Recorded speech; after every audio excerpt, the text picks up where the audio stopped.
Kenapa kalian harus subscribe channel ini? Karena di 10.000 subscriber kita akan membuat penelusuran di tempat-tempat yang dianggap angker. Kita juga akan menjaga bumi dari makhluk-makhluk asing. Jadi, jangan lupa subscribe. Setiap anak punya ketakutan masa kecilnya masing-masing. Ada yang takut gelap, takut badut, atau takut ditinggal orang tuanya. Tapi bagi Acuy, ketakutan terbesarnya adalah jalan pulang saat mengaji, khususnya di malam hujan pada tahun 2002. Bayangkan, kamu anak 4 tahun yang harus berjalan kaki sendirian di jalan setapak, di antara sawah dan kebun bambu saat malam hari.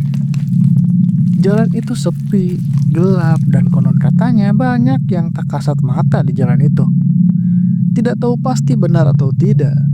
Bisa jadi hanya cara orang tua nakut-nakutin anak agar tidak lewat jalan itu pada malam-malam. Karena gelap dan tidak terlihat jika ada ular, takutnya keinjak mungkin. Tapi itu adalah rutinitas yang harus Acuy jalani. Kalau anak lain asik nonton Naruto sebelum maghrib, Acuy harus sudah siap-siap pergi mengaji. Namaku Acuy. Aku dididik disiplin oleh orang tuaku, membuatku jadi anak yang rajin mengaji. Sebetulnya mengaji itu menyenangkan teman-teman. Bisa bertemu teman, jajan telur gulung, sosis goreng, saham BCA, Bitcoin. Yang bener lah boy, jangan bercanda dulu. Iya maaf. Tapi di balik kesenangan itu sebenarnya aku punya satu ketakutan. Iya, saat pulang mengaji.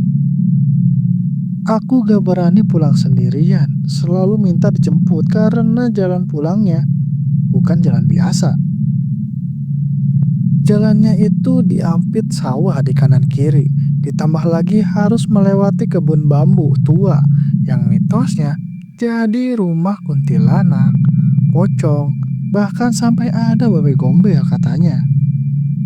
Yang pada tahun itu, wewe gombel begitu super power, suka menculik anak kecil selepas maghrib. Sedangkan aku harus lewat malam-malam di daerah kekuasaannya. Bayangkan. Tapi itu mungkin cara orang tua untuk menakuti anak-anak agar tidak main di sana karena pohon bambu itu rimbun. Sedikit kena matahari agak gelap. Khawatir tidak terlihat kalau ada ular. Tiap kali aku dan bapak pulang ngaji lewat itu, rasanya ada yang mengintip di balik pohon-pohon bambu. Atau kadang ada suara-suara aneh yang mengikuti jalanku di belakang. Apa cuma perasaanku? Malam itu hujan deras sekali. Air jatuh dari langit seperti dituang dari ember. Aku sudah selesai mengaji, tapi bapakku tidak juga datang.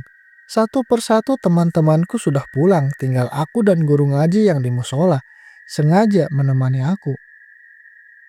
Sampai jam 9 malam, akhirnya dari jauh terlihat sosok yang datang membawa payung.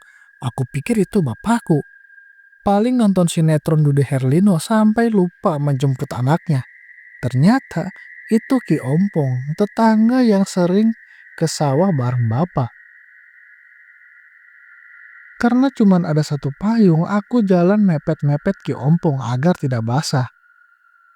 Di tengah perjalanan, saat melewati jalan sawah yang gelap, mataku menangkap sesuatu di antara pohon pisang. Ada sosok berdiri mematung. Awalnya aku pikir itu cuma orang-orangan sawah. Saat mendekat, itu jelas bukan orang-orangan sawah. Karena ada Ki Ompong bersamaku, aku tidak takut. Aku pikir paling itu pohon pisang. Semakin dekat kita berjalan, entah kenapa aku tidak berani menoleh untuk memastikannya. Aku berjalan sambil menunduk melihat langkah kita berdua. Saat posisi aku dan Ki Ompong sejajar dengan pohon pisang itu, ujung mataku melirik dan seketika pandanganku jatuh ke... Itu melayang. Aku yakin itu melayang, tidak menyentuh tanah. Aku langsung meremas baju Ki Ompong, memejamkan mata. Aku berjalan seolah-olah tidak melihat apa-apa dan tidak tahu apa-apa. Walaupun takut, aku masih merasa aman karena ada orang dewasa di sampingku. Kami terus berjalan hingga sampai di rumah. Aku langsung lari masuk dan tidak lupa mengucapkan terima kasih. Esokan harinya, di sekolah aku menceritakan kepada temanku tentang kejadian semalam. Temanku tentu tidak percaya sampai akhirnya pulang sekolah, rasa penasaran itu membawa kita kembali ke tempat itu. Di mana tempat pohon pisang yang semalam aku dan Ki Ompong lewati. Ternyata hanya ada 2 pohon pisang, bukan 3 seperti yang kulihat semalam. Ketika aku dan temanku pulang dari tempat pohon pisang itu, kami lewat rumah Ki Ompong. Ada rame-rame apa di sana? Kami pun bertanya-tanya. Ternyata Ki Ompong sakit meriang karena kaget semalam melihat pocong. Kebetulan di sana ada bapak, lalu aku diajak pulang oleh bapak. Sesampainya di rumah, bapak bilang Ki Ompong melihat sesuatu saat menjemputku pulang ngaji. Jadi, yang satu lagi apa kalau itu bukan pohon pisang?